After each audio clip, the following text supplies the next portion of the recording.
அன்னாளுடைய கற்பம் திறக்கப்படுவதற்கு முன்பாய் அவள் பெனினால் இருந்த இடத்திலிருந்து எழுந்து கர்த்தரிடத்தில் வந்து உட்கார்ந்தாள். சில இடத்திலிருந்து நாம எழும்பாம திட்டத்தை கர்த்தரால நிறைவேற்ற முடியாது.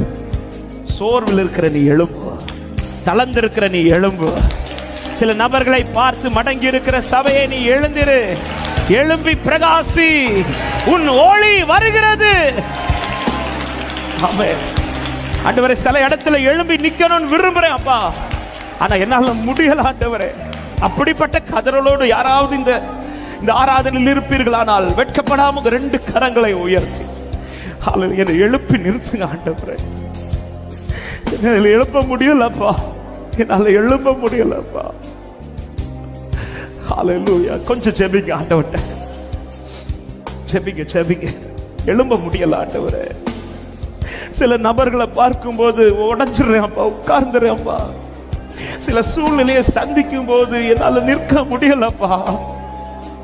எனக்கு தம்பிக்கை இருக்கு, திட்டம் இருக்குதுன்னு தெரியுது. இன்னும் என் வாழ்க்கையில தேவன் திட்டத்தை நிறைவேற்றவில்லை என்பதும் தெரிகிறது. அதனால இன்றும் இந்த தீபம் இத்தனை காற்றடித்து மங்கிச்சே தவிர அணைய விடல. இன்றும் எரிகிறேன் என்றால் இந்த தீபம் எரிவதற்கு ஒரு திட்டம் இருக்கிறது.